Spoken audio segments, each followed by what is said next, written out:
Hello, bonjour, hola, and a very good greeting of the day for everyone who's watching this video. And today's session is specially on English paper guide for SSC CHSL 10 plus 2 paper. I hope you already have a brief idea about the syllabus and cutoffs through the last part of this video, जो कि इसी playlist में आपको मिल जाएगी. But today we are going to discuss the next part, that is English paper syllabus for SSC CHSL. Not syllabus, हमारा focus actually paper guide पे है, जो कि प्रीवियस ईयर का पेपर है ऑफ 10+2 CHSL. ये 2022 में मैं इसलिए डिस्कस कर रहा हूँ क्योंकि 22 में ही ये वीडियो रिकॉर्ड हो रहा है, पर पेपर थोड़ा सा पुराना है, 19 या 20 का है. हमको रियलिटी चेक करना है कि एसएससी CHSL के पेपर में हम कहाँ स्टैंड करते हैं. 25 क्वेश्चन से 15 मिनट्स तक वो paper as it is question by question में डिस्कस करता हूँ. आपको मेरे आंसर्स देने से पहले खुद के आंसर्स लिखने हैं और फिर क्रॉस चेक करना कि आप कितने गलत हो और कितने सही. मेरे आंसर्स का डायरेक्ट आंसर सुनकर टिक करने से कोई मतलब नहीं है. तो 25 क्वेश्चंस में 1 बाय 1 डिस्प्ले करूंगा पर slide. You have to just focus for the cross checking whether you are right और रॉन्ग. एंड ऐसे 25 क्वेश्चंस का जैसे प्री गेस हो जाए, फिर पोस्ट एनालिसिस होकर पता लग जाएगा कि हमारा स्कोर क्या आ रहा है. तो वीडियोस को पॉज कर देना क्वेश्चन आते ही, अपना आंसर गेस करना और फिर देखना आंसर क्या आ रहा है. Very simple. और ये है आपके वो टाइप्स जिन पर ये क्वेश्चंस बेस्ड हैं. तो synonyms, antonyms, fill in the blanks सदाबहार क्वेश्चंस हैं जिस पे हमेशा क्वेश्चन बनता है. स्पॉटिंग द एरर वगैरह ये क्वेश्चंस वो हैं जो मिनिमम 2 से 3 बार देखे जाते हैं आपके हर क्वेश्चन 25 क्वेश्चंस में. वन वर्ड सब्स्टिट्यूशंस एक दो जरूर आएंगे. एक्टिव पैसिव वॉइस के क्वेश्चंस हैं. डायरेक्ट इनडायरेक्ट इसमें नहीं लिखा हुआ है तो इस पे भी क्वेश्चंस हैं. ये मिसलेनियस लिख देते हैं बहुत बार सिलेबस में, तो पता नहीं लगता कि एग्जैक्टली कौन सा सिलेबस की बात कर रहे हैं. आज आपको ये 25 क्वेश्चंस में शफलिंग सेंटेंसेस मतलब पैरा जंबल्स भी मिलेंगे, और क्लोज टेस्ट जिसको आप मल्टीपल ब्लैंक्स कहते हो, लास्ट 5 क्वेश्चंस उसी के हैं, जिसको आप FIB के मल्टी ब्लैंक क्वेश्चन कह सकते हो. मल्टी ब्लैंक क्वेश्चन, ठीक है. ये 5 ब्लैंक्स एक साथ आते हैं इसमें एक ही पैराग्राफ में. और कॉम्प्रीहेंशन पैसेजेस की गुड न्यूज कि इस पेपर में एक भी मैसेजेस नहीं है कॉम्प्रीहेंशन के नाम से, वरना ये फोकट के मार्क्स मिलते हैं आपको. पैसेज के अंदर एज इट इज वो मार्क्स निकालने होते हैं, तो कोई बड़ी बात नहीं है. तो let's start all the questions of this previous paper analysis of English for SSC CHSL guide. And here we go for the first 25 questions out of 15 minutes में. टॉप वॉच लगाने की कोई जरूरत नहीं है, हम एक एक क्वेश्चन एनालिसिस करेंगे, डिस्कस करेंगे. एग्जाम्स के पॉइंट ऑफ व्यू से ये आपके सेकंड्स में होना चाहिए, पर अभी हमारा हर मिनट काउंट होगा इस वीडियो में. तो let's see question number 1. Pause the video, find out your answer and check what is the real answer after some seconds. So this was the question on synonym. Priority का synonym चाहिए था. तो जल्दी से बताओ, priority के synonym में obviously एक बहुत अच्छा आंसर यहाँ पे मिल जाएगा आपको, दैट इज प्रेफरेंस. तो प्रायोरिटी और प्रेफरेंस ज्यादा फर्क नहीं है. प्रायोरिटी एक्चुअली मोर देन 2 में होती है और प्रेफरेंस सिर्फ 2 में होती है. ये फर्क है, ये डिफरेंस है इन दोनों में. पर अगर आप बोल रहे हो कि इंग्लिश और हिंदी में से बेटर कौन सा लगता है, तो प्रेफरेंस आपकी हो सकती है इंग्लिश, है ना. इंग्लिश बेटर लगती है. हाँ, एग्जाम्स के पॉइंट ऑफ व्यू से तो यही बोलना पड़ेगा, भले वास्तव में अच्छी लगती है कि नहीं. और अगर मैं आपसे पूछता हूं कि भाई प्रायोरिटी क्या अच्छी लगती है, तो प्रायोरिटी हो सकता है मोर देन 5-6 लैंग्वेजेस, उन सब में तुम्हारी प्रायोरिटी लिस्ट बनती है. तो ध्यान रखना, प्रायोरिटी मोर देन 2 में एक साथ बनती है सबसे टॉप पे, और प्रेफरेंस 2 में एक साथ बन सकती है. ये फर्क है. बाकी तुमको ये समझ में आ रहा होगा कि भाई इन्फ्रेंस नाम से तो कंक्लूजन होते हैं, mostly it is the final conclusion of something. That's why it is not the right answer. Deference लिख लेना, डेफरेंस तो डिफर करने से रिलेटेड है, मतलब पीछे हट जाता है, ये अपनी चीजों को स्टेप बैक करने से रिलेटेड है. तो I have inference as a final conclusion and deference as a step back move. ये कैसा मूव है जो पीछे चला जाता है. तो आई डेफर फ्रॉम दिस, मैं उससे डर गया, पीछे हट गया. सब सर्वियंस का मीनिंग पता होना चाहिए, डेफरेंस जैसा ही है ये भी. सब सर्वियंस का मतलब थोड़ा सा स्लैविश कैरेक्टर का होगा, तो स्लैविशनेस लिख सकते हो, क्योंकि सब सर्वियंस को सर्वियंस से याद रखो. सर्व का मतलब सेवा करना, तो सब सर्वियंस सेवा, चाकरी, नौकरी, वैसे वाला काम हो गया स्लैविशनेस. जल्दी से बताओ, इसको सबमिसिव कहेंगे या ऑप्रेसिव. इसको कहेंगे हम सबमिसिव. ऑप्रेसिव तो वो होता है बेचारा, वो बेचारा नहीं होता है, सॉरी, सबमिसिव बेचारा होता है. ऑप्रेसिव दबा के रखता है, और सबमिसिव दब्बू की तरह दबा हुआ होता है, इसलिए वो सब सर्वियंस वाला नेचर है उसका. सबसर्वियंस वर्ड क्या बन जाएगा, सबमिसिवनेस. सबमिसिवनेस बन जाएगा, राइट. तो ये नाउन फॉर्म या noun form, but main answer हमारा डायरेक्ट मिल रहा है क्वेश्चन नंबर 1 का option number 4. Here we go. The next question is question number 2. One word substitutions को पॉज करो, अपना आंसर खुद से टिक करो and then find out the right answer after few seconds. A large bundle bound for shortage और transportation. तो ये बहुत बड़ा बंडल जो आप बाइंड कर रहे हैं, देखो इसमें 4 ऑप्शन दे रखे हैं. बेबी बंडल नहीं होता, बेबी एक कलेक्टिव नाउन होता है, पहली बात. कुछ फ्लाइंग इंसेक्ट्स होते हैं उनका, ये लार्क्स कहते हैं इन इंसेक्ट्स को, लार्क्स. तो लार्क्स के अलावा जैसे आपने ग्रास हॉपर्स का नाम सुना हो, राम जी के घोड़े, और राम जी के घोड़ों का जो ग्रुप आता है उसको जैसे बोलते हैं ना आप क्लाउड ऑफ लोकस्ट्स. तो टिड्डे सुना होगा, टिड्डे, वो टिड्डों का जैसे ग्रुप आता है ना, तो सारे के सारे खेत खा जाते हैं, याद करो. जैसे लोकस्ट का क्लाउड होता है, वैसे लार्क्स का कलेक्टिव नाउन होता है बेबी. और लार्क्स दिखने में कैसे लगते हैं, थोड़े से वियर्ड एनिमल्स हैं, आप गूगल पे इसकी इमेज चेक कर सकते हो. तो baby is just a collective noun. जैसे आपको सुना होगा heard is a collective noun of cattle, और कैटल में स्पेशली शीप का कलेक्टिव नाउन है. यस और नो, राइट. जैसे हॉक्स एक साथ उड़ते हैं ना, बाज, तो बाज के पक्षी जब एक साथ उड़ते हैं तो उनको बोलते हैं फ्लॉक ऑफ हॉक्स. ये सारे कलेक्टिव नाउन्स है और इस पे क्वेश्चन बनते रहते हैं. तो you should understand collective nouns की एक अच्छी खासी शीट चैप्टर नंबर 11 में दे रखी है, इक्लेक्टिक मिक्स के नाम से, पढ़ना उसको, सब है उसमें. और अभी जो हमने क्वेश्चन नंबर 1 देखा था, ये तो नॉर्मल है, मतलब इसको किसी बुक में देखने की जरूरत नहीं है, ऐसे बात करते करते पता लग जाएगा. Bouquet is a collective noun of flowers, and you must be knowing this very fact because red bouquet की आदत थोड़ी ज्यादा है. हाँ, क्योंकि बुके एक डेकोरेटेड फ्लावर कलेक्शन है, नथिंग एल्स. तो किसी को गिफ्ट वगैरह करने का काम तो आता ही है. Bale is a collective noun of cotton. Cotton का पूरा एक बंडल बनाकर उसको ट्रांसपोर्ट करने के लिए रेडी कर देते हैं. तो आपने देखा होगा कॉटन की इंडस्ट्रीज में, कॉटन जब गीली करके पूरा सुखा के उसको वापस गीला करके एकदम से ना उसको लपेट देते हैं ताकि मैट्रेसेस के लिए उसको ले जाया जा सके. तो एक पूरा बंडल बनता है बहुत बड़ा सा, उसी को कहते हैं बेल. तो bale is the right answer. Bale is the cotton bundle, इसको ऐसे लिखो, cotton bundle. Bouquet is just of flowers collection, that's it. वो बंडल नहीं होता bouquet, bouquet is the decorated flowers. और brood can be written directly as something that you can, वैसे broods hen के लिए भी यूज करते हैं, पर एग्जैक्टली कोई कलेक्टिव नाउन नहीं है. अगर आप चाहो तो लिखना चाहो तो लिख लो. इसके लिए बेस्ट मीनिंग जो हमारे पास आ रहा है, that is specially a baby animal, that's it. Brood is a baby bird और baby animal, that's it. Baby pet भी कह सकते हो, pet bird, baby pet bird या बेबी पेट एनिमल. तो you can say calf is a type of brood. Yes और no, calf सुना है, काफ मतलब बछड़ा, तो बछड़ा is also type of brood, you can directly say that. तो क्वेश्चन नंबर 2 समझ में आ गया हो, तो क्वेश्चन नंबर 3 देखते हैं. Question number 3 was incorrectly spelled word. अब इसमें से बहुत इजी था कि स्पेलिंग्स गलत निकालनी थी, तो पहले तो ये बताओ सही स्पेलिंग्स जो 3 पता होगी तो उसके अलावा वैसे ही पता लग जाएगा. डेफिनेटली जैसा कोई वर्ड ही नहीं होता इंग्लिश में, the word is definitely, right. इसको डेफिनेटली कहते हैं. एग्जैक्टली लाइक जैसे तुमने सुना होगा ना कि प्रोनाउंसिएशन में और स्पेलिंग में बहुत फर्क होता है. हम बहुत बार प्रोनाउंसिएशन ही गलत करते हैं, तो स्पेलिंग तो कहां से सही लिखेंगे. तो डेफिनेटली होता है वो, डेफिनेटली नहीं होता है, पहली बात. और डेफिनिट के अलावा एक और स्पेलिंग है डेफिनेशन, जिसको हम बहुत बार लिख देते हैं डेफिनेशन, पर होती क्या है वो, डेफिनेशन. तो ध्यान रखना जिसको नहीं पता हो कि डेफिनेशन की करेक्ट स्पेलिंग है आई वाली स्पेलिंग. ग्रामर की करेक्ट स्पेलिंग बहुत बार हम लिख ही देते हैं GRMMAR, पर बहुत गलत वाले लोग भी लिख देते हैं ER. तो ER नहीं होती है, क्या होती है, AR. ये छोटी छोटी सी बातें हैं जो हम भूल जाते हैं, पर डोंट यू थिंक एग्जामिनर्स को पता है कि अपन कहाँ गलती करते हैं मोस्ट ऑफ द टाइम्स. उनकी काफी अच्छी सर्वे वाली स्टडीज होती है, तो वो वही वर्ड्स देते हैं छान छान के जिसपे हम गलत होते हैं, राइट. इसलिए वो सोच रहे हैं कि पहले ऑप्शन पे तो वो लिख देते हैं जो गलत है, इनको तो पता ही नहीं लगेगा, हवा ही नहीं लगेगी. हमको सब हवा लगनी चाहिए, डेफिनेटली होता है वो. एग्जिस्टेंस इज एकदम परफेक्ट, मिस्चीवियस भी सही है, वायलेंस भी सही है, तो गलत कौन सा है, डेफिनेटली. सही है क्या, फाइन. आगे बढ़ते हैं. मिस्चीवियस में मिस्चीफ की स्पेलिंग ध्यान रखना, मिस्चीफ की स्पेलिंग होती है CHIEF. एक चीज ध्यान रखना सब, ठीक है. अच्छा एक बात बताओ, बिलीव की स्पेलिंग BELIEVE होती है.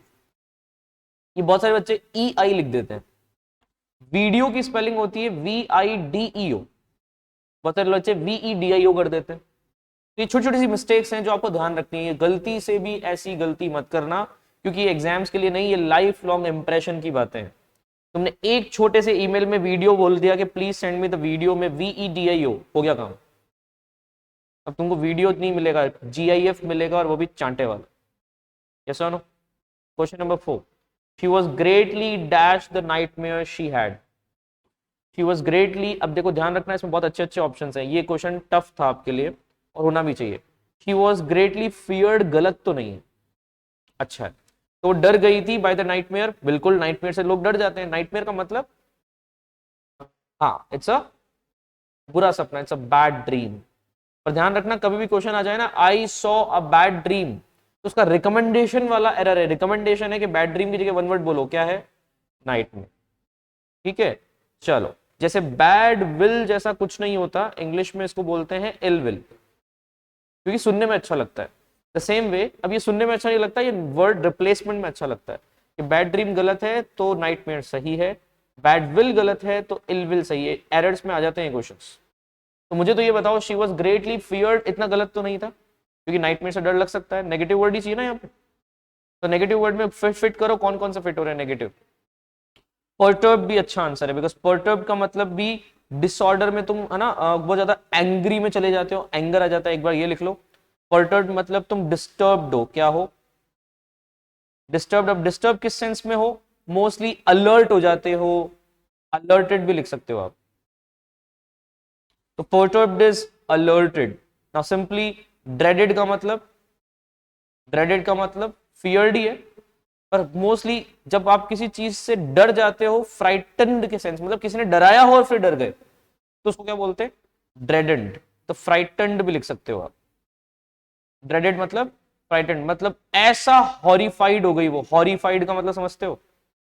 हॉरिबल ड्रीम देखा कि उसके बाद तो उसकी इच्छा ही नहीं हुई सोने की। और लास्ट वर्ड क्या है? ट्रेम्बल्ड। नाउ ट्रेम्बल्ड का मतलब डिसऑर्डर्ड, क्योंकि ऊपर नीचे हो जाता है। ट्रेम्बल कैसा होता है? ऊपर नीचे हो जाता है, मतलब स्कैटर्ड हो जाता है। ट्रेम्बल्ड में स्कैटर्ड हो जाता है, हिल जाता है। शेकी लिख दो, शेकी, शेकन लिख दो, ज्यादा अच्छा है। ट्रेम्बल्ड कैसा हो जाता है? शेकन। तो वो हिल चुकी थी उस नाइटमेयर से, बात तो सही है। इसका मतलब चारों ऑप्शन बहुत अच्छे हैं, पर अल्टीमेटली आपको वहां जाना है जो सबसे ज्यादा डरावना है। अब सबसे ज्यादा डरावना थर्ड वाला है, तो आंसर क्या हो गया? थर्ड। जो सबसे हॉरिफाइड है वो सबसे ज्यादा डरावना है। सबसे ज्यादा डरावना वो मिल रहा है जो नेगेटिव में सारे फिट हो रहे हैं। पर देखना, ये सही था, ये भी सही था, ये भी सही था, पर ये डबल सही था। मेरी बात समझ में आई? तो डबल टिक इसलिए लगा रहा हूं मैं, तो इसका मतलब कभी बार होगा आपके साथ, चारों सही लगेंगे पर आपको बेस्ट टिक करना। Next, question number 5, indirect form बताना है। तो इनडायरेक्ट फॉर्म बताने के लिए, I like having South Indian breakfast said Arjun to the receptionist में इनडायरेक्ट कैसे बनाओगे? ये डायरेक्ट है, इसको क्या बोलते हैं? डायरेक्ट। और आपको बनाना है इनडायरेक्ट। इसको रिपोर्टिंग स्पीच का नाम भी देते हैं। रिपोर्टिंग स्पीच इसलिए क्योंकि अरुण ने रिसेप्शनिस्ट से कुछ कहा, तो कहा कैसे बोलेगा? दो जनों के बीच में बात हो रही है तो टोल्ड तो लगाना ही है। जब दो जनों के बीच में बात हो रही है तो सेड टू से या टेल्स तो बहुत ही गलत है, इस टेलिंग बहुत ही गलत है। सीधी सी बात है, 3 और 4 में से एक आंसर चाहिए। और अगर आपने 3 और 4 तक पहुंच गए थे, आपकी कॉमन सेंस के लिए गुड अप्लॉज। अब उसके आगे देखते हैं, दैट ही विल लाइक या ही लाइक्ड। तो आप सबको पता होगा सेड एक ऐसा रिपोर्टिंग वर्ब है सेकंड फॉर्म का, जिसकी वजह से ये पूरा रिपोर्टिंग स्पीच ही पास में चला जाता है, राइट? तो रिपोर्टिंग स्पीच था आई लाइक, हो जाएगा आई लाइक्ड। इजी था। तो ये क्वेश्चन हलवा था, हलवा देखने वाला चाहिए बस। That he liked having South Indian breakfast, इसका मतलब आज उसको पसंद है कि पता नहीं, पर रिसेप्शनिस्ट को जब बोला था तब पसंद था। तो अरुण ने रिसेप्शनिस्ट को बताया कि उसको साउथ इंडियन पसंद है, नहीं पसंद था, क्योंकि बताया, पास्ट में है। अब आ जाते हैं question number 6। Airlines have increased fares because according to the new rules only limiting passengers. अजीब नहीं लग रहा? बेसिकली यहां पर 2-3 जगह गलतियां हो सकती है, जहां पे आपको एक ही सेक्शन में वो सारी गलतियां दिख रही है। दिख रही है क्या? ओनली लिमिटिंग पैसेंजर्स या लिमिटेड पैसेंजर्स? पहले तो ये बताओ। पहला करेक्शन तो ये है कि लिमिटिंग, पढ़ते पढ़ते समझ में आ रहा होगा, ये लिमिटिंग की जगह क्या होना चाहिए? लिमिटेड होना चाहिए। और दूसरी बात, only limited passengers are allowed भी ठीक है, पर ओनली में प्रॉब्लम क्या आ रही है, आपको लिमिटेड चाहिए। ईडी कहां दिख रहा है, the new rules only limiting passenger, तो लिमिटिंग गलत है ना। अगर आपको एरर का करेक्शन देना होता तो ऑप्शन मिल जाता आपको ये लिमिटेड, पर करेक्शन देना ही नहीं है अपने को, सिर्फ स्पॉट करना है। क्या करना है, स्पॉट, इसको स्पॉटिंग द एरर कहते हैं, यस और नो।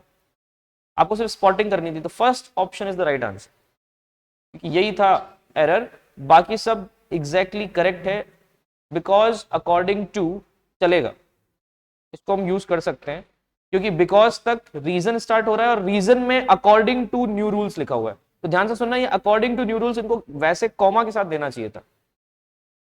फिर बात समझ में आई क्या, क्योंकि अकॉर्डिंग टू न्यू रूल्स एक सेपरेट पार्ट है सेकंड सेंटेंस का, तो अकॉर्डिंग टू न्यू रूल्स अजीब लग सकता है, पर बेस्ट आंसर इज लिमिटिंग की जगह लिमिटेड आया। क्वेश्चन नंबर 7, एंटोनिम चाहिए विशिएट का। अब विशिएट क्या होता है, विशिएट का बेसिक मतलब होता है पॉइजन कर देना, किसी को एम पॉइजन, किसी को पॉइजन कर देना, तो टू पॉइजन समवन। अब बताओ, पॉइजन का वैसे मतलब होता है जहर, पर किसी में जहर भर देने को भी क्या कहेंगे, टू पॉइजन, तो टू लगने से क्या पॉइजन वर्ब बन गया, तो विशिएट भी क्या है, वर्ब है। पता मुझे कैसे पता लगा ये वर्ब है, क्रिएट एक वर्ब होता है क्रिएशन का, फ्लक्चुएट एक वर्ब होता है फ्लक्चुएशन का, यस और नो। तो जितने भी वर्ड में एटीई लगता है वो सारे वर्ब्स वाले होते हैं, most of the times 80% chances यही होते हैं। एटीवी वाले मैक्सिमम टाइम्स क्या होते हैं, एंटोनिम में मैं भले ही जाऊंगा, पर आपको थोड़ा डिटेल में समझा रहा हूं। विशिएट का मतलब किसी में जहर भर देना, पहली बात। दूसरी बात, जहर भरने के लिए ऑब्वियसली नेगेटिव है कि पॉजिटिव है, नेगेटिव है, तो उल्टा क्या होगा, पॉजिटिव। तो उल्टा पॉजिटिव ढूंढ लो कहां मिल रहा है, एनल, कैंसल और वायलेट तो नेगेटिव है, तो एक ही वर्ड था positive, the answer is affirm. Affirm का मतलब होता है टू से यस, लिख लेना, टू से यस, इसको कहते हैं अफर्म। इसको कहते हैं टू असेंट, याद रहेगा, असेंट मीन्स टू असेंट, और असेंट का मतलब होता है टू गिव कंसेंट, याद रहेगा क्या, कंसेंट मतलब हाँ कहना, कम ऑन। तो when you affirm something you say yes to something, that's it. Antonym clear है, विशिएट का एंटोनिम था अफर्म, क्योंकि विशिएट में ऑलमोस्ट मान के चलो अब आप नो कहने वाले थे, तो इसमें आप यस कहने वाले हो, इजी हो गया। एक ही वर्ड पॉजिटिव था, कितना इजीली मिल रहा है। तो एंटोनिम्स में ट्रिक याद रखो, एंटोनिम में ऑड वन आउट कर लिया करो, काम आता है। 80% टाइम्स एग्जामिनर्स जानबूझ के सिनोनिम्स देते हैं, तो ये तीन तो सिनोनिम्स थे कि नहीं, तीन तो सिनोनिम्स थे, एंटोनिम तो एक ही था बेचारा, तो वैसे भी चमकता हुआ दिख जाता है वो एंटोनिम। तो क्वेश्चन का मीनिंग ना पता हो तो भी गेस कर सकते थे कि नहीं, कर सकते थे। विशिएट का मीनिंग ना पता हो तो भी आप ऑड वन आउट कर सकते थे, right. Question number 8, jumbled sentences हैं, ए बी सी डी में से आंसर निकालना है करेक्ट ऑर्डर देने के लिए। तो करेक्ट ऑर्डर देने के लिए ऑब्वियसली जब एमसीक्यूज दे रखे हो तो सिर्फ ओपनिंग सेंटेंस ढंग से निकाल लो, क्योंकि सारे एमसीक्यूज में ओपनिंग सेंटेंस अलग अलग है, चेक करो, राइट। तो सिर्फ ओपनिंग सेंटेंस से आंसर मिल जाएगा, यस और नो, मिल जाएगा। तो चेक करते हैं, we found both to be very quite and subdued, we found both कौन, पता नहीं। Later when we became good friends, later मतलब बाद में हम क्या बन गए, good friends, they told us about their tragic loss, पता नहीं एक लेटर क्यों आ रहा है। My Mehra, the Mehras were new comers in the neighbour, ये रहा, मेहराज हमारे नए नए नेबरहुड में आए हैं, ये ओपनिंग सेंटेंस लग रहा है। My wife and I called on them, अब पूरा क्यों पढ़ रहा हूं, क्या पता इससे भी अच्छी ओपनिंग होती, क्या पता इन 1992 देयर वाज एन इंसिडेंट, हो सकता है इससे भी अच्छी ओपनिंग। फिर महराज नेबरहुड में आए, पॉसिबल है कि नहीं, इसलिए बार चारों पढ़ने हैं और फिर बताना है आंसर। तो my wife and I called on them, अब देम कौन है पता नहीं, तो फर्स्ट स्टार्टिंग के हिसाब से सी ऑप्शन बेस्ट है और आंसर है फर्स्ट ऑप्शन, खत्म, सी डी ए बी। आगे जाके तुम सेट करना, इजीली सेट हो जाएगा। Question number 9, She may be the principal, but Briganza is the school administrator who rules the roost. वो भले ही प्रिंसिपल हो, जो भी हो, शी, पर ब्रिगेंजा तो वो है, इज द स्कूल एडमिनिस्ट्रेटर, जो एक्चुअली में रूल्स द रूस्ट, जो रूस्ट को रूल करती है। तो मुझे जल्दी से बताओ, प्रिंसिपल होने के साथ साथ she may be the principal, but Braganza school को ऐसा एडमिनिस्ट्रेट करती है जैसे रूल्स द रूस्ट। इसका मीनिंग इडियोमैटिक है। तो इडियोमैटिक का मतलब ये होता है कि घुमा फिरा के कुछ फिगरेटिव मीनिंग दे रहे हैं। रूल्स द रूस्ट का फिगरेटिव मीनिंग चेक करने के लिए जल्दी से बताओ रूस्ट क्या होता है। What is roost? Rooster alarm लगाते हो कभी मोबाइल के अंदर? तो रूस्टर अलार्म मुर्गे वाला कॉल होता है, कुकड़ू कुकड़ू वाला कॉल बोलता कौन है? मुर्गा। मुर्गे को इंग्लिश में क्या कहते हैं? कॉक। अब क्या मुर्गे को पकड़ना एक टेढ़ी खीर है? बहुत मुश्किल काम है। मुर्गे को पकड़कर रखना और उसको रूल करना मतलब उसको कंट्रोल में ले लेना is impossible possible? Kind of impossible. पर अगर तुमने कर दिखाया, क्या सिचुएशन कंट्रोल में आ गई? यस और नो? तो situation in control, rules the rules का मीनिंग लिखो, सिचुएशन इन कंट्रोल। अब देखो मीनिंग रटा नहीं रहा हूं, समझा रहा हूं कि रूल्स द रूल्स का मतलब सिचुएशन इन कंट्रोल क्यों होता है। क्योंकि रूस जब पिंजरे से बाहर भाग जाते हैं ना तो उनको पकड़ के वापस लाना बहुत मुश्किल काम होता है। तो अगर वो बाहर भाग गए तो सिचुएशन खराब, पर रूल कर लिया आपने रूस्ट को तो मुर्गा अब आपकी कंट्रोल में आ गया। क्या आपने सिचुएशन को कंप्लीट कंट्रोल कर लिया? हो गया आंसर। इजी था या टफ था? इजी था अगर ईडियम्स पढ़े हुए हैं तो। देखो सबमिसिव होने का मतलब तो आप दब गए, सबमिसिव अभी पढ़ा ना अपन ने। आपको नहीं दबना है, आपको दूसरों को दबाकर कंट्रोल करना है सिचुएशन, राइट? प्रूव्ड राइट नहीं चाहिए, डिपेंडेंट अपॉन बिल्कुल गलत है, तो answer is second option. 10th question देखते हैं। Select the most appropriate option to substitute the underline segment. आपको अंडरलाइन सेगमेंट को सब्स्टिट्यूट करके क्या बनाना है? Appropriate option. मतलब समझे, ये सेंटेंस इंप्रूवमेंट का क्वेश्चन है, सेंटेंस इंप्रूवमेंट। और सेंटेंस इंप्रूवमेंट वही कर सकता है जिसने एरर्स के बारे में स्पॉटिंग भी करना सीखा है और इंप्रूव भी करना सीखा है। तो बताओ, my hands were eager for tore up that awful letter. Awful मतलब बैड लेटर, टेरिबल लेटर। ऐसे टेरिबल लेटर को मेरे हैंड्स बहुत उत्सुक थे, ईगर मतलब क्यूरियस, मेरे हैंड्स बहुत उत्सुक थे उस लेटर को फाड़ के फेंकने के लिए। तो फाड़ के फेंकने में मजा आने वाला है आपको। फॉर टीयरिंग अप या फॉर टोर अप? फॉर के साथ हमेशा जेरेंड लगता है, ध्यान रखना। और जेरेंड किस में लगता है? आईएनजी में, ध्यान रखो। नाउन के वो फॉर्म्स जो आईएनजी वाला एक एक्टिविटी समझा सकें उनको जेरेंड कहते हैं। तो जेरेंड ही चाहिए मुझे। फॉर के साथ क्या चाहिए? जेरेंड चाहिए।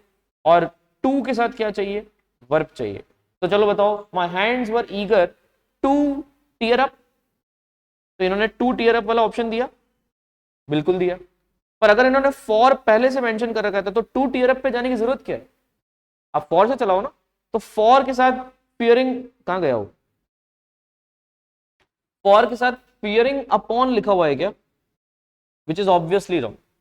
तो माई हैंड्स वर ईगर, ये ऑब्वियसली रॉन्ग क्यों है?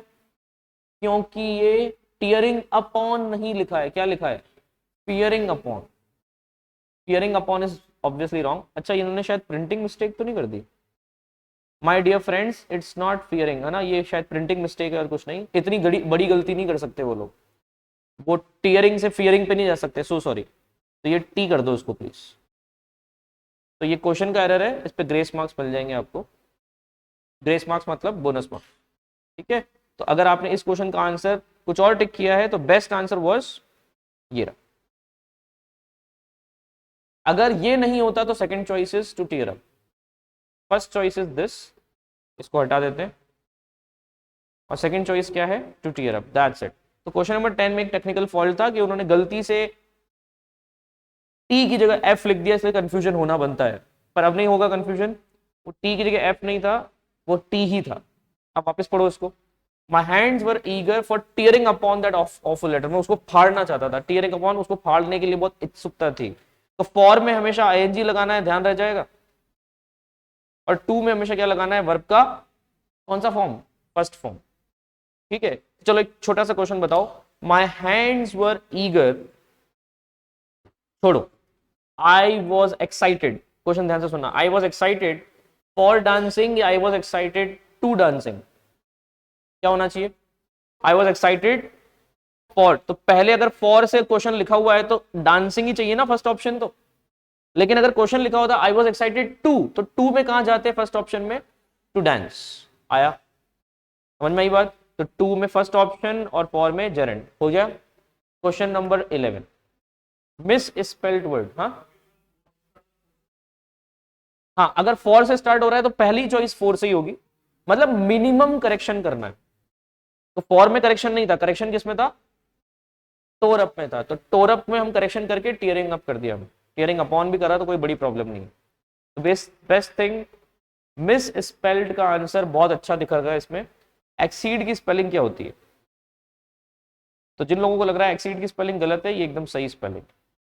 एड्रेस की स्पेलिंग भी सही है, ADD ही होती है। एनेक्स की स्पेलिंग गलत है, answer is third option. Attempt की भी सही है।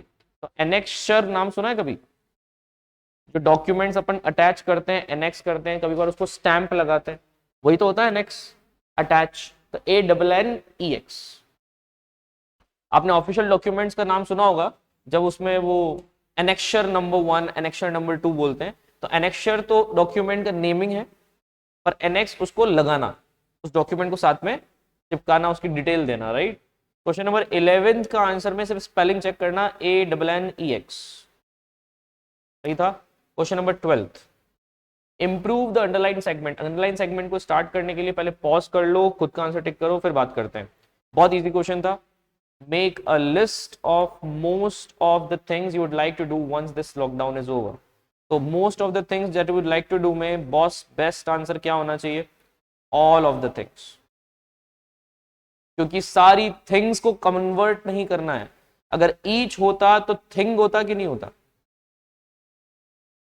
ईच ऑफ द थिंग्स सुना है कभी? सुना तो होगा, पर वो इतना सही नहीं है जितना ऑल ऑफ द थिंग्स, क्योंकि यहां पे लिस्ट बनानी है ईच थिंग की तो बैठ सकता है। ईच थिंग की लिस्ट बना लो, पर अगर आपको लिस्ट बनानी नहीं सब कुछ की, तो all of the things seems to be the first choice. Each of the things you would like to do once this lockdown is over. तो ईच ऑफ द थिंग्स में ईच ऑफ द थिंग्स मत लगाना, उसमें all of the things लगाना। किसकी वजह से? Plural के साथ प्लूरल की वजह से। तो यहाँ पे प्लूरल के साथ प्लूरल कौन आ रहा है? ऑल। और अगर यहाँ पे थिंग लिख दूं तो ईच थिंग की लिस्ट बना लो, तो सिंगुलर के साथ सिंगुलर आएगा, याद हो जाएगा। That's it. ये हमने सब्जेक्ट ऑफ एग्रीमेंट में पढ़े होंगे। और मैनी भी किस में आता है? प्लूरल में। पर मैनी के साथ कभी ऑफ लगाने की जरूरत मत करना, उसमें सीधे लिख सकते हो मैनी थिंग्स। मैनी होता तो डायरेक्टली क्या लिख देते? थिंग्स। ये एक्चुअली ऑल है, जिसकी वजह से ऑफ द थिंग्स लगा सकते हो आप, राइट। डोंट यू थिंक कितना इजी क्वेश्चन था, पर ट्रिकी था। Question number 12 is done. 13, augment का आंसर चाहिए। ऑगमेंट का मतलब होता है किसी चीज को और अच्छा एनहांस करना, उसको और बढ़ा देना। तो एंटोनिम चाहिए, सिनोनिम? चेक करो, इसमें चाहिए आपको एंटोनिम। तो ऑगमेंट का मतलब तो एनहांस, उसको आगे बढ़ा देना, प्रोग्रेस करना, राइट। एंटोनिम क्या होगा? डिक्रीज। और डिक्रीज से रिलेटेड बेस्ट ऑप्शन दे रखा है थर्ड ऑप्शन। बताओ, बाकी सारे तो पॉजिटिव है। पॉजिटिव टोन वाले चाहिए थे कि नेगेटिव टोन वाले?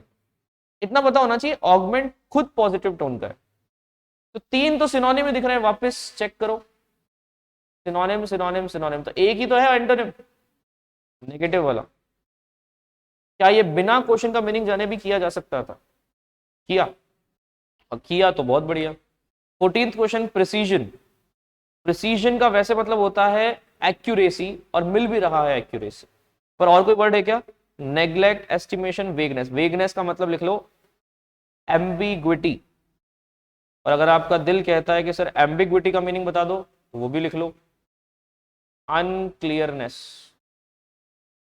जब कोई चीज क्लियर नहीं होती तो उसको कहते हैं एम्बिग्विटी, वेगनेस।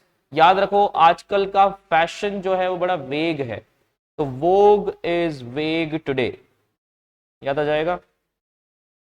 वोग इज वेग टुडे। आजकल का फैशन कैसा है?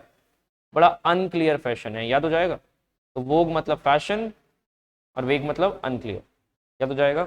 ठीक है, बट हमारा आंसर तो सिंपल सा बैठ रहा है, प्रिसीजन का एक्यूरेसी, कोई दिक्कत नहीं। तो प्रिसीजन का एक्यूरेसी याद रख लो, परफेक्शन से रिलेटेड है, राइट। तो मुझे ये बताओ, प्रिसीजन का मतलब 3.1 अगर आपका पाई की वैल्यू आ रही है, तो प्रिसीजन कहता है कि भाई 3.14 लिखो, और प्रिसीजन चाहिए तो 3.145 लिखो। प्रिसीजन समझ में आया? तो एक्यूरेट जितना होगा उतना अच्छा होगा, उतना एक्यूरेटली आंसर निकल सकता है, right. Question number 15, Einstein's school teachers thought he would never succeed in life. आपको आइडेंटिफाई करना है ग्रामेटिकल एरर, कहां है एरर। इन लाइफ में कोई प्रॉब्लम नहीं है, थॉट ही वुड कोई प्रॉब्लम नहीं है, नेवर सक्सेस गलती यहीं पे है। सक्सेस तुमको अजीब नहीं लग रहा है इसमें? अब बताओ, I will success in life कितना गलत सेंटेंस है ये। हम लोग तब बोलते हैं जब हम लोग इंग्लिश बोलना शुरू कर रहे होते हैं, तब तक तो ठीक है, पर अगर आपको प्रोफेशनल इंग्लिश बोलनी है तो आई विल नेवर सक्सेस की जगह इसका वर्ब यूज करो यार। ये सक्सेस तो नाउन फॉर्म है ना। पता है इसका हिंदी मीनिंग क्या निकल रहा है? कि आइंस्टीन के स्कूल टीचर्स ने सोचा कि वो कभी लाइफ में सफलता नहीं करेगा। अरे सफलता करते हैं क्या? सफल करते हैं, सफलता थोड़ी ना करते हैं। तो सक्सेस तो नाउन फॉर्म है, इसका वर्ब फॉर्म कौन बताएगा? वर्ब फॉर्म है सक्सीड। वर्ब फॉर्म क्या है? सक्सीड। एक बार सक्सीड लगा के देखो यहां पे। Einstein school teachers never thought he would never succeed in life, यहां पे सक्सीड चाहिए, मिला आंसर। तो answer was third option. Question number 16, meaning of the given idiom चाहिए, to put one's foot in one's mouth. Answer देने से पहले जल्दी से बताओ, ये अजीब सा लग रहा है कि नहीं? थोड़ा सा खुद का फुट खुद ही के माउथ में डाल रहे हैं। तो पहले तो मुझे ये बताओ, नॉर्मली हम फुट मारते किसको है? My foot. हम किसी को किक कब करते हैं? जब बहुत बुरा लगता है, राइट। तो नॉर्मली तुम फुट तब दूसरों को मारते हो, दूसरों के मुंह पे मारोगे जब वो गंदा बोलेंगे। पर सोचो, अगर तुम वंस फुट वंस माउथ, मतलब खुद ही के माउथ पे खुद का फुट मार रहे हो, टेक्निकली पॉसिबल नहीं है पर इडियोमेटिकली सब पॉसिबल है। तो बताओ, इसका बेस्ट आंसर वो होगा जो एम्बैरेसिंग होगा। कैसा होगा? एम्बैरेसिंग। तो एक्सीडेंटली एम्बैरेस और अपसेट समवन मिला। ये एम्बैरेसिंग क्यों है? क्योंकि सेल्फ इंसल्ट से रिलेटेड है, और सेल्फ इंसल्ट मतलब खुद का पैर खुद ही के मुंह में डाल रहे हैं, समथिंग लाइक दैट। अब बताओ, टू डेलिबरेटली प्रोवोक समवन, ना, ये दूसरों के बारे में है ही नहीं। To gather all one's resources, बिल्कुल नहीं। To be disorderly and stupid, ये डिसऑर्डरली सही है पर स्टूपिड सही नहीं है। एक्चुअली आप कोई ऐसी चीज बोल देते हो जो आपको, ओ माय गॉड ये मैंने क्या बोल दिया, it's called slip of tongue. सुना है क्या? तो स्लिप ऑफ टंग में एम्बैरेसिंग हो जाता है कि नहीं? सोचो, आप सेकंड मैरिज करके बैठे हो और एक दिन अपने सेकंड हस्बैंड को फर्स्ट हस्बैंड के नाम से पुकार लियो। क्या है ये? तो put foot in one's mouth, फिर बाद में ओ ये मैंने क्या बोल दिया। वो तो अच्छा वो सुना नहीं। होता है कभी कभार ऐसा, राइट। ध्यान रखना, जो एक्स वैक्स पाल के बैठे हुए हैं उन लोगों के साथ बहुत बारी सिचुएशन हो जाती है, राइट। हमारा इनवॉलंटरी एक्शन स्टार्ट हो जाता है, दैट्स द रीजन। थोड़ा ध्यान रखना सब, ओके। क्वेश्चन नंबर 16 का आंसर है फोर्थ ऑप्शन। तो एक्सीडेंटली एम्बैरेस होता है, बहुत एकदम से पता लगता है, वो माय गॉड मैंने क्या बोल दिया, मेरे को तो खुद का पैर खुद के मुंह में डाल देना चाहिए, समथिंग लाइक दैट, इतना एम्बैरेसमेंट हो रहा है। 17, करेक्ट पैसिव फॉर्म निकालना था। तो disaster management team rescued the flood victims का पैसिव क्या होगा, चेक करते हैं। Disaster management team is the subject, rescues is V2 simple past, और फ्लड विक्टिम्स क्या है? ऑब्जेक्ट। तो आपको जब एक्टिव पैसिव बनाना होता है तो ये तो है एक्टिव। पता कैसे लगा? डिजास्टर मैनेजमेंट टीम काम कर रही थी किसका? फ्लड विक्टिम्स को बचाने का। तो रेस्क्यूड का बेसिक मतलब क्या होता है? सेव्ड। अब वो करना क्या है कि फ्लड विक्टिम्स पे फोकस करना है। फोकस किस पे करना है? फ्लड विक्टिम्स पे। तो एक्चुअली फ्लड विक्टिम्स को आगे लाना है। इसका बिना ऑप्शंस के बनाते हैं, देखो फ्लड विक्टिम्स आ गया है। अब फ्लड विक्टिम्स को रेस्क्यू करने के लिए थर्ड फॉर्म लगाना पड़ेगा, क्योंकि उनको रेस्क्यू किया गया, ये पैसिव होता है। तो उनको रेस्क्यू किसने किया अब इतना इंपॉर्टेंट नहीं है, मेन चीज है कि उनको रेस्क्यू किया गया, पैसिव इसको उसको बोलते हैं।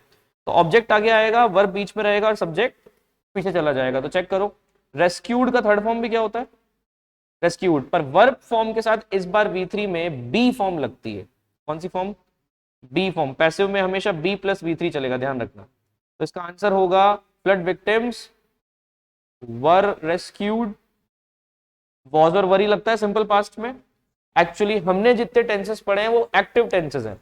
जब पैसिव वॉइस पढ़ोगे तो पास्ट टेंसेस भी कवर हो जाएंगे तुम्हारे, और उसमें सारे टेंसेस में बी प्लस V3 वाले टेंसेस चलते हैं। तो यहां पर आंसर होगा वर रेस्क्यूड। कहां मिल रहा है ये? तो डोंट यू थिंक इन्होंने भी आपके साथ खेला कहां पे? जहां वर्ब्स थे। जब वर्ब्स में ये लोग खेल सकते हैं तो हमको वर्ब्स पे ही फोकस करना है, यस और नो? पैसिव में गलतियां सब्जेक्ट ऑब्जेक्ट को स्वैप करने में नहीं होती, गलती होती है वर्ब्स के अंदर, क्योंकि टेंसेस ही चेंज हो जाते हैं उसके। चेक करो, आज से पहले कभी इजेमार के साथ वॉसवर के साथ तुमने थर्ड फॉर्म लगाया? आज तक नहीं लगाया होगा, क्योंकि हमने आज तक जो टेंसेस पढ़े हैं उसमें इजेमार वॉसवर के साथ आईएनजी लगता था, याद करो। दे वर रेस्क्यूइंग, वो होता है एक्टिव वॉइस, पर they were rescued passive voice. ठीक है, तो you can win the race active voice, but you can, the race can be won by you passive voice. Can be won, be आया बीच में, एक एक्स्ट्रा बी फॉर्म आकर third form लगा दिया, can be won by you आया। ठीक है, तो इसको एक्टिव पैसिव पढ़ने के लिए एक बार कवर करना, पूरा चैप्टर करेंगे। 18th क्वेश्चन देखते हैं। Doctor who deals with bone problems is called, कौन डॉक्टर होता है जो बोन प्रॉब्लम्स को डील करता है? Come on come on come on. तो बोन प्रॉब्लम्स को डील करने वाले को हम कहते हैं orthopaedist. in our district Bhilwara there is a Keshav Purval hospital mostly known for orthopedist treatment. So what is orthodontist? Guess करो। orthodontist is teeth related। इतना याद रखना, डॉक्टर ऑर्थो नाम से क्रीम आती है जोड़ों के दर्द के लिए, रिमेंबर। तो डॉक्टर ऑर्थो नाम की जो क्रीम है वो बोन्स के लिए तो आती है, बोन पेन होता है उसमें, जोड़ों में दर्द होता है, याद करो। खूब एडवर्टीजमेंट्स देखे होंगे तुमने, जावेद अख्तर एडवर्टीजमेंट करता है इसका, फरहान अख्तर के पापा जी, बहुत शानदार पोएट है और लिरिसिस्ट भी है, लिरिक्स भी लिखते हैं। मुझे ये बताओ, ऑर्थोडोंटिस्ट में ऑर्थो का मतलब तो बोन्स, पर क्या हमारे टीथ भी एक तरह के बोन्स हैं? वो भी कैल्शियम के बनते हैं। तो इतना याद रखना, ऑर्थो का मतलब कैल्शियम भी कह सकते हो। जब कैल्शियम की कमी हो जाती है ना बॉडी में, तो डॉक्टर ऑर्थो लगाकर आप उसको रिलीफ दे सकते हो। तो जल्दी से बताओ, orthodontist is teeth specialist, teeth का काम। वैसे तो डेंटिस्ट कहते हैं उसको, पर उसमें ट्रीटमेंट का नाम ऑर्थोडोंटिस्ट भी कर देता है, राइट। कायरोपोडिस्ट में लिख लो फीट स्पेशलिस्ट, ये फुट का ध्यान रखता है, फुट। तो आपके पैरों के अंदर अगर कोई प्रॉब्लम आ जाती है तो कायरोपोडिस्ट का नाम याद रहेगा, कायरोपोडिस्ट। ठीक है, ऑर्थोपेडिस्ट बोन्स का देखता है, इसमें तो कोई दिक्कत, ऑर्थो समझ में आ जाना करना, तो बोन समझ में आ जाना चाहिए, राइट।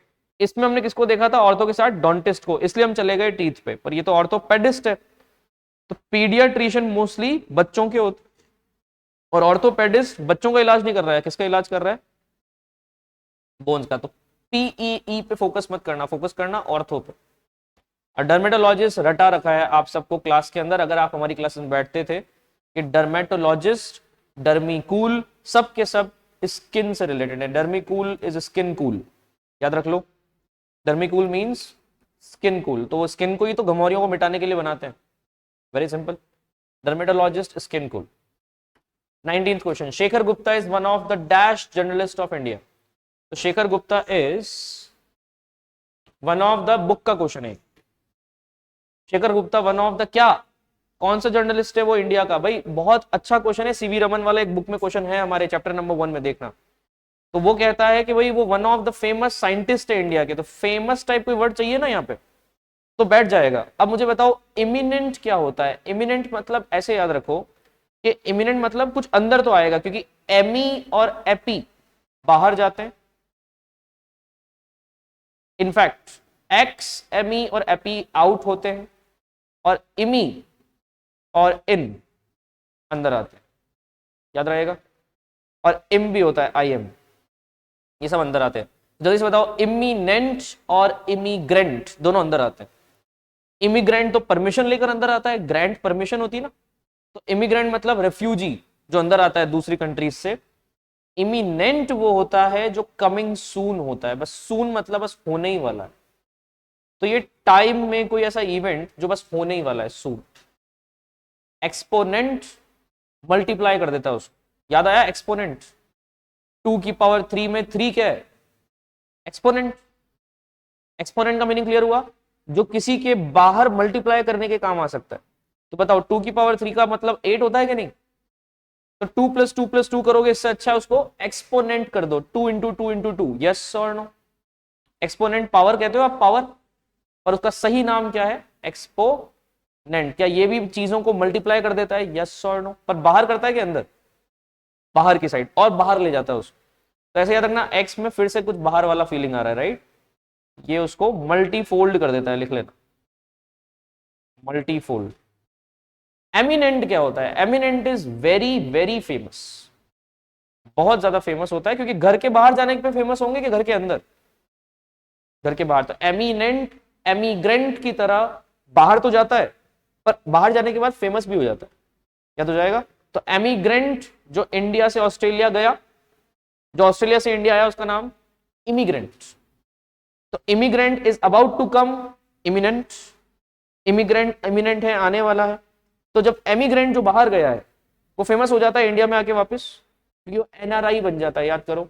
तो एमिग्रेंट हमेशा बन जाते हैं एमिनेंट। याद हो जाएगा? तो एमिनेंट मतलब वेरी फेमस, इसको रिनोन भी कहते हैं और इसको पॉपुलर भी कहते हैं, पता है कि नहीं? ठीक है। पर्टिनेंट मतलब जो बार बार रिपीट होता है, तो लिख लेना पर्टिनेंट का मतलब repetitive. It's a pertinent question, मतलब कैसा क्वेश्चन है ये? रिपीटेटिव क्वेश्चन है, बार बार आ रहा है। ऐसा क्वेश्चन जो पर्टिनेंट होगा वो रिपीटेटिव होगा, ये याद रखो। इसको रीइटरेटिव भी कह सकते हो। क्या कह सकते हो? रीइटरेटिव। इटरेटिव का मतलब क्या होता है? रिपीट।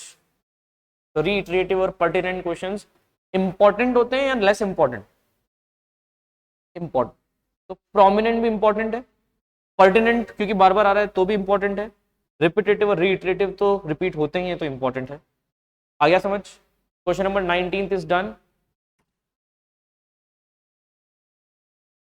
इसका आंसर नहीं बताया क्या मैंने आपको? एमिनेंट है ना इसका answer. Shekhar Gupta is one of the eminent journalist in India. यहाँ पे पॉजिटिव वर्ड चाहिए था कि negative? Positive. Exponent, imminent, pertinent और एमिनेंट, दो चारों पॉजिटिव है। पर बेस्ट आंसर कौन सा फिट हो रहा है बताओ? सून जर्नलिस्ट, मल्टीफोल्ड जर्नलिस्ट या renowned journalist? Renowned journalist. Repetitive journalist तो हो नहीं सकता, तो ये तीन वैसे गलत हो गए। आंसर क्या हो गया? Eminent. 20th question, her face had the most extraordinary expression of horror and amusement. इसमें करेक्ट ऑर्डर निकालना है आपको। अभी नाइटमेयर देखा था उसने, देखो नाइटमेयर वाला क्वेश्चन वापस आ गया। करेक्ट ऑर्डर निकालने के लिए फिर से चेक करो क्या एमसीक्यूज में सारे अलग अलग हैं, तो सिर्फ ओपनिंग लाइन से काम हो जाएगा। ओपनिंग लाइन कौन सी सही है बताओ? Her face most extraordinary expression, her face कौन पता नहीं। My mother looked up in the time to see me fall. अब मी को क्यों देख रही है वो फॉल करते करते? But I missed and went sprawling across. But क्यों लगा रखा है बीच में? पता नहीं। तो ओपनिंग लाइन के लिए my hand reach out to grab the handle and the door that led into the kitchen. मैं हाथ पकड़ने वाली थी किचन के डोर का, पर अल्टीमेटली फिसल गई, गिर गई, मम्मा ने देख लिया। ऐसा कुछ हुआ है? तो आंसर कहां है? आंसर है second, D is the right answer. ठीक। क्वेश्चन नंबर 20 इंटरेस्टिंग क्वेश्चन होते हैं पैराजंबल्स के, बस एग्जाम्स में थोड़े अनइंटरेस्टिंग लगते हैं क्योंकि इसमें टाइम जाता है ना। लेकिन अगर आप देखो तो ये एमसीक्यूज की वजह से बहुत इजी हो जाता है। तुम गनीमत मनाओ कि तुम्हारे एमसीक्यूज आते हैं। कैट का पेपर जो देते हैं उन लोगों के एमसीक्यूज ही नहीं आते, खुद से बनाना पड़ता है पूरा कोड। तो मतलब सिर्फ ओपनिंग लाइन नहीं चाहिए होती है, सब कुछ BDAC जो भी कोड आ रहा है पूरा बनाकर, और सोचो उसमें 4 लाइन की जगह 6 लाइन हो जाए तो आएगा मजा। तो कॉम्प्लेक्स भी हो गया, चांसेस ऑफ एरर्स भी बढ़ गए, और अल्टीमेटली कैट में अभी तक तो 4 लाइन्स वाले आते हैं, 5 लाइन्स के कभी कभार आते। क्वेश्चन नंबर 21 के लिए फर्स्ट ब्लैंक चाहिए अपने को, right? The doctor left some medicine with the instructions for giving them. अब ध्यान रखना, इसको कहते हैं हम क्लोज टेस्ट।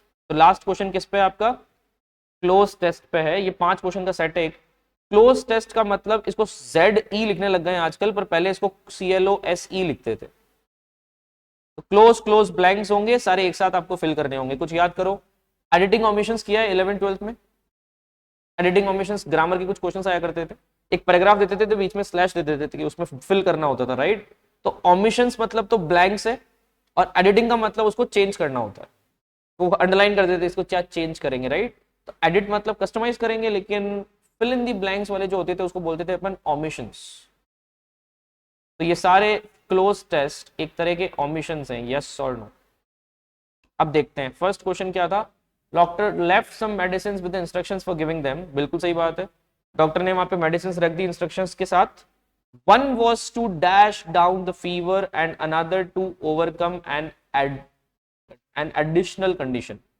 या एड नहीं है, ये ऑड है। ऑड कंडीशन को ओवर करने के लिए दे दिया एक तो मेडिसिन, और दूसरा to get down the fever. अब बताओ इसमें कौन कौन से, अरे सॉरी, हाँ फर्स्ट क्वेश्चन ये रहा, तो कौन कौन से चीजों को डाउन द फीवर के साथ फिट कर सकते हो, जल्दी से बताओ। To bring down the fever सही लग रहा है, to shrink down the fever गलत है, रिड्यूस डाउन द फीवर गलत है, रिड्यूस और डाउन एक साथ नहीं आ सकते, और डिक्रीज डाउन बिल्कुल ही गलत है। तो आंसर हो गया आपका ब्रिंग, फर्स्ट ऑप्शन। 22 देखते हैं, द जर्म्स। देखो एक दवाई दी थी फीवर कम करने के लिए, दूसरी किसी ऑड कंडीशन, मतलब किसी अनएक्सपेक्टेड कंडीशन के लिए दे दी थी उसने दवाई। तो 22 में पूछ रहा है, the germs dash influenza can exist only in acid condition. तुम देख रहे हो मैं क्या कर रहा हूं, मैं फुल स्टॉप से फुल स्टॉप तक पूरा पढ़ रहा हूं मैं, क्योंकि ब्लैंक के आगे ही नहीं, बहुत बार ब्लैंक के पीछे भी आंसर छुपे हुए होते हैं। तो बताओ, the germs dash influenza can exist only in acid condition, क्या आंसर होगा? The germs on, at, to या ऑफ, क्योंकि इन्फ्लुएंजा के जर्म्स की बात हो रही है, वो सिर्फ एसिड में अटैक कर सकते हैं, एसिड में रह सकते हैं। तो आंसर होगा fourth option, the germs of influenza. ये समझ में आया? ठीक है। 23 देख लेते हैं, डॉक्टर लेफ्ट सम मेडिसिन में एक तो था ब्रिंग डाउन द फीवर, एक था ऑफ इन्फ्लुएंजा। इसमें क्या हो रहा है?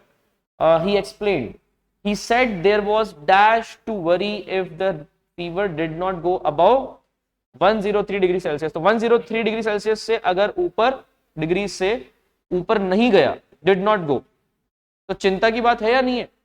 नहीं है। तो he said there was dash to worry, nothing to worry होना चाहिए ना, चिंता की बात नहीं है, नेगेटिव चाहिए अपने को। तो anything to worry, nobody to worry, तो बहुत ही खतरनाक है।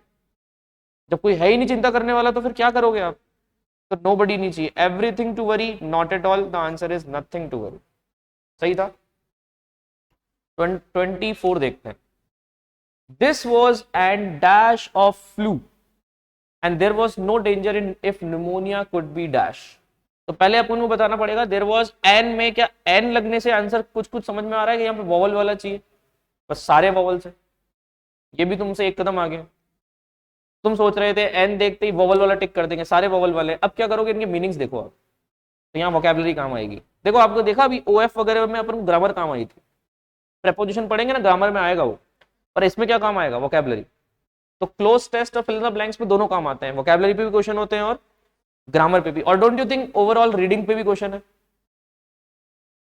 रीडिंग का तो क्वेश्चन है जो है, नीचे की साइड वोकैबुलरी और ग्रामर टेस्ट हो रहा है, यस और नो। ये तीन ही तो पिलर्स है अपने इंग्लिश के। तो क्लोज टेस्ट में तीनों टेस्ट हो जाते हैं एक साथ, इसलिए हमेशा एक सेट 5 क्वेश्चन का तो आएगा ही आएगा। और बैंक का एग्जाम दे रहे हो तो 10 क्वेश्चन का भी आ सकता है, ठीक है। उसमें 30 क्वेश्चन में से कभी कभार 10 का 10 ही क्लोज टेस्ट, 20 क्वेश्चन में से 10, 30 में से 10 तो यूं ही सॉल्व हो जाते हैं अगर आप क्लोज टेस्ट करना सीख जाओ तो जरूरी है। तो this was an explosion of flu. Flu का एक्सप्लोजन होता है, फट जाता है फ्लू, या इरोजन होता है? इरोजन मतलब तो रिमूवल होता है ना। मृदा अपर्दन का नाम सुना है? सॉइल इरोजन, उसको हिंदी में क्या कहते हैं? मृदा अपर्दन। तो अपर्दन से क्या होती है? वो सॉइल हट जाती है, रिवर के साथ साथ बह जाती हो। तो जल्दी से बताओ, एक्सप्लोजन मतलब तो बूम, बॉम्ब फट गया, और रिमूवल हो गया है फ्लू का। एक है एपिडेमिक। एपिडेमिक का मतलब हमने अभी कोरोना के टाइम से पढ़ा था, पेंडेमिक क्या होता है? पेंडेमिक महामारी होती, तो महामारी बहुत बड़े लेवल पे फैल जाती है कि नहीं? फ्लू के साथ फिट हो रहा है कि नहीं? एपिडेमिक क्यों फिट हो रहा है जल्दी बताओ? Because epidemic is just the small stage of pandemic. Pandemic world level पे फैल जाती है, कंट्री के लेवल पे फैलेगा तो एपिडेमिक। एक कंट्री से या एक रीजन के बाहर चला गया तो एक कंट्री या आसपास की 1-2 कंट्री में फैल गया तो एपिडेमिक। तो एक नाम सुना होगा आपने, निपाह वायरस, केरला में आया था कोरोना से जस्ट पहले। यह आया था थाईलैंड से। थाईलैंड या 1-2 कंट्रीज में फैलेगा, जैसे इबोला का नाम सुना होगा, इबोला वायरस, ये कुछ कुछ कंट्रीज में फैलकर बंद हो गया। तो ये एपिडेमिक हुआ कि पेंडेमिक? एपिडेमिक। और पेंडेमिक क्या होगा? जो पूरे वर्ल्ड में फैल गया, यस और नो? पेंडेमिक बहुत सालों बाद देखा है लोगों ने, जनरेशंस बाद देखा है पेंडेमिक। एंड हमारी जनरेशन इतनी लकी रही या अनलकी रही, आई मस्ट से, कि हमने भी देखा। तो हमारे पास हमारे ग्रैंड सन ग्रैंड डॉटर को सुनाने के लिए कहावत है तुझे पता है एक बार एक कोरोना नाम की डिजीज आई थी और जो लोग मरने शुरू हुए पूछो ही मत, तेरा दादा या तेरी दादी बच के निकले, राइट? तो सर्वाइवर बन गए ना तुम उसके लिए। बताओ, एपिडेमिक और पेंडेमिक में फर्क है। पेंडेमिक बड़ा होता है, एपिडेमिक छोटा होता है। एपिडेमिक से भी छोटा कौन होता है? कंटेजन। क्या होता है? कंटेजन, जिसको इन्फेक्शन भी कहते हो तुम नॉर्मली। तो इन्फेक्शन और कंटेजन कुछ एरिया में फैलता है, दैट्स इट। उससे बड़ा है एपिडेमिक और उससे भी बड़ा पेंडेमिक। और एपिडर्मिस क्या होता है? एपिडर्मिस, डर्मा क्या होती है? Derma, derma is skin. तो बताओ जल्दी से, स्किन बाहर वाली का नाम क्या होगा? एपिडर्मिस। तो हम सब की, किसी की ब्राउन एपिडर्मिस होती है, किसी की व्हाइट, किसी की ब्लैक। एपिडर्मिस समझ में आया? बाहर वाली चमड़ी। मुन्ना भाई एमबीबीएस देखिए, मुन्ना भाई एमबीबीएस में लाश का टेस्टिमनी कर रहे हैं, टेस्टिफाई कर रहे हैं लाश को, कॉर्प्स को। याद आया? ये सर्किट एक बॉडी चाहिए, हो जाएगा भाई, लेकर आता है, अभी लेकर आता है। तो जब तक वो बॉडी लेकर आ रहा है तब तक एक लाश का वो मुआयना कर रहे होते हैं मुंबई एमबीबीएस, मुन्ना भाई एमबीबीएस में। तो वहां पर एक जो उसका रूम पार्टनर है, I am not remembering the name, Sundaram नाम होता है शायद उसका, सुंदर जो भी है, उस रूम पार्टनर को उसका टीचर पूछता है, बेटा ये कौन सी स्किन है? तो ही सेज, अंदर वाली तो इनर डर्मिस और बाहर वाली एपिडर्मिस। मूवी से सीखो, इंग्लिश कहीं से भी आ सकती है। The answer should be epidemic. Am I clear? Question number 25, select the most appropriate option to fill blank number 5. So this was an epidemic of flu, no doubt about it, and there was no danger if pneumonia could be prevented. The best answer. और इसमें कोई danger नहीं है कि pneumonia को क्या कर लिया जाए, प्रिवेंट कर लिया जाए, क्योंकि पोस्टपोन तो तुम कर नहीं सकते निमोनिया को। निमोनिया को प्रोटेक्ट कर सकते हो क्या? या निमोनिया को प्रिजर्व कर सकते हो? प्रिजर्व, प्रिजर्व उसको किया जाता है जो अच्छी चीज होती है। आपको निमोनिया जैसी बुरी चीज को प्रिजर्व नहीं करना, उसको प्रोटेक्ट भी नहीं करना है। प्रोटेक्ट भी अपन किसी अच्छी चीज को करते हैं, गार्ड किसको करते हैं? जो वैल्यूएबल होता है। निमोनिया को तो प्रिवेंट करना है, तो प्रिवेंट का मतलब स्टॉपिंग, यस और नो? प्रिवेंट का मतलब तो उस चीज को रोकना। आंसर मिल गया 25 का फर्स्ट ऑप्शन। नाउ आपके 25 में से टोटल क्या स्कोर आ रहे हैं, जल्दी से स्कोरिंग कर लो।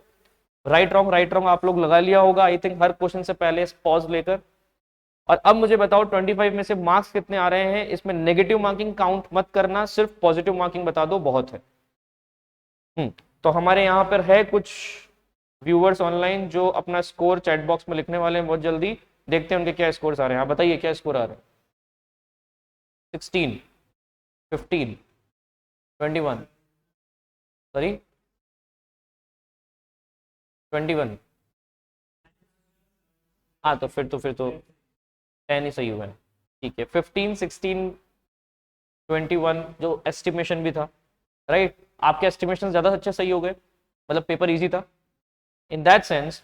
ओवरऑल अब मुझे ये समझ में आ रहा है कि अगर आप ये पूरा पेपर एनालिसिस अच्छे से देख लेते हो तो काफी अच्छे से आपको पता लग जाएगा कि वैल्यू क्या है एक इंग्लिश पेपर के क्वेश्चन की। मतलब स्कोरिंग पेपर होता है, पहली बात तो ये। और ये CHSL में स्कोरिंग होता है, बाकी एग्जाम्स में तो टफ क्वेश्चन आते हैं। तो भी मैं कहूंगा कि तुम इसको नेल कर सकते हो। क्या हमने 25 क्वेश्चंस में 100 क्वेश्चंस के आंसर्स देखे? चेक करो, चारों ऑप्शन का मीनिंग निकाला ना अपन ने। तो तुम्हारी तैयारी 25 की नहीं हुई है, तुम्हारी तैयारी किसकी हुई है?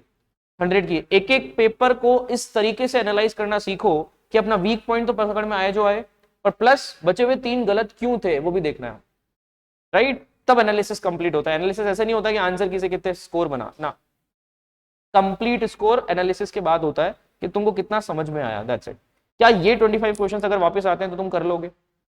इनफैक्ट क्या इन 25 क्वेश्चंस के नीचे ऑप्शंस पे कोई क्वेश्चन आएगा तो भी कर लोगे? यस और नो? इसलिए थोड़ा डिटेल में चले थे। अगर आपको और ऐसे सेशंस की जरूरत पड़े तो keep notifying, because my name is Himanshu Parihar and I'll be bringing back more of such sessions very soon, day to day, for your competitive level preparation. Even you can contact me for your spoken English classes as well.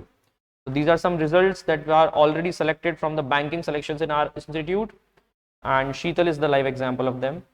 POs and RRBs and clerks from many people and many more to go. We can have much more students like you to come here and nail it. So wanted just a small session of paper discussion, nothing else. And this is all the courses and the results we offer. That's it from my side. Thank you. Let's connect on Instagram someday for better connectivity altogether.